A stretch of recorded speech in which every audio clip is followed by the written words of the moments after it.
कैसा समय था जब क्वांट के अधिकतर फंड काफ़ी अच्छा परफॉर्म कर रहे थे।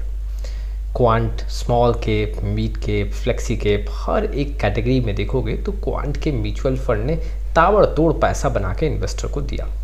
लेकिन जून 2024 के बाद आंकड़ों में कमी देखने को मिला और क्वांट के अधिकतर म्यूचुअल फंड का जो रिटर्न था वो कमज़ोर होता हुआ देखने को मिला। वैसे ही अगर अभी जो स्थिति बनता हुआ देखने को मिल रहा है, एक ऐसा एएमसी जिसके कुछ फंड्स काफ़ी बेहतर देखने को मिल रहे हैं। ठीक अगर आप नोटिस करोगे तो क्वांट म्यूचुअल फंड जैसा आंकड़ा यहाँ भी अब देखने को मिल रहा है। आज मैं आपके सामने मिड कैप म्यूचुअल फंड लेके आया हूँ जो धीरे धीरे अपने कैटेगरी एवरेज में काफ़ी मजबूत देखने को मिला है। देखा जाए तो लगातार ये म्यूचुअल फंड अपने बेंचमार्क को बीट कर रहा है। मिड कैप कैटेगरी में अगर देखा जाए तो काफ़ी स्ट्रॉन्ग फंड्स हैं, जैसे कि मैं मोतीलाल ओसवाल मिड कैप की बात कर सकता हूँ, एडेलविस मिड कैप की बात कर सकता हूँ। लेकिन अब जो मैं आपके सामने मिड कैप म्यूचुअल फंड रखने वाला हूँ ये आंकड़ों के हिसाब से जी हाँ ऐसे म्यूचुअल फंड को टक्कर दे रहा है। चलिए वो कौन सा मिड कैप म्यूचुअल फंड है? Invesco India mid cap mutual fund की बात कर रहा हूँ। देखो कुछ दिन पहले मैंने एक वीडियो पब्लिश किया था जैसे Invesco India small cap mutual fund का मैंने आंकड़ा रखा था।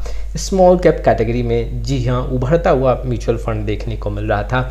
वैसे ही अब अगर आप देखोगे तो इन्वेस्को इंडिया मिड कैप का भी आंकड़ा जी हाँ कैटेगरी एवरेज में काफ़ी अच्छा खासा देखने को मिल रहा है। चलिए सबसे पहले हम बेसिक डिटेल से स्टार्ट करते हैं, लेकिन उसके पहले mutual fund related complete solution चाहिए तो आप हमारे साथ जुड़ सकते हो।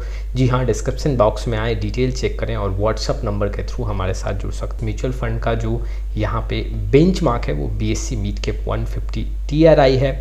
फंड मैनेजर जो है वो आप यहाँ पे देख सकते हो। उसके साथ AUM की बात करूँ तो 7,400 करोड़ के ऊपर का AUM है।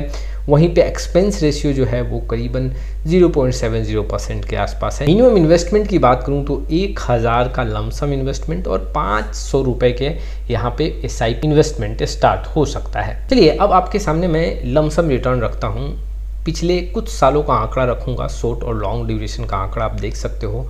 पिछले एक साल में इस म्यूचुअल फंड ने 17 से 18% का रिटर्न दिया है। 2 साल में यहाँ पे 34 से 35, 3 साल का जो आंकड़ा है वो 33 से 34% है, 4 साल में 24% के ऊपर, 5 साल में 32% के ऊपर, 7 साल में 23% के ऊपर और 10 साल में 19 से 20% का रिटर्न देखने को मिल रहा है।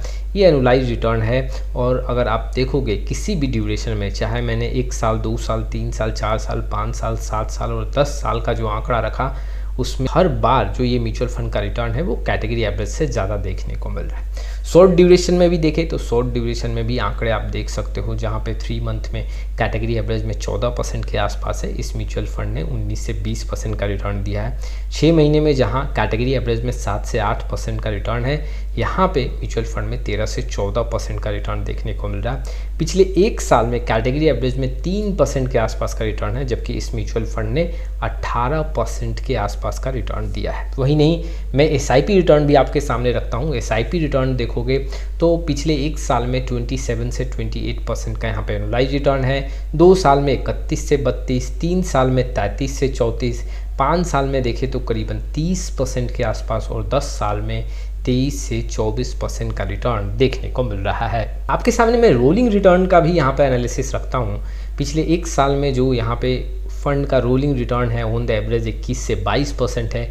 कैटेगरी एवरेज का जो यहाँ पे मीडियन देखने को मिल रहा है वो 12 से 13% है। 3 साल में आप देख सकते हो यहाँ पे 19 से 20% का है। वहीं आप देख सकते हो कैटेगरी में जो यहाँ पे है वो 16 से 17% के आसपास है। 5 साल में 18 से 19, 7 साल में 19% और 10 साल में 21% का ये आंकड़ा देखने को मिल रहा है।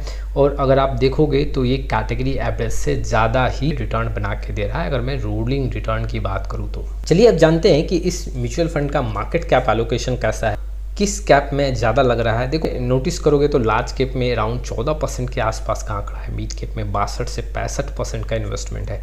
स्मॉल कैप में 19 से 20% और अदर जो है जो यहाँ पे आंकड़ा है वो 1% का देखने को मिल रहा है। ये मिड कैप म्यूचुअल फंड है इसलिए आपको मिड कैप का लोकेशन यहाँ पर ज़्यादा देखने को मिल रहा है।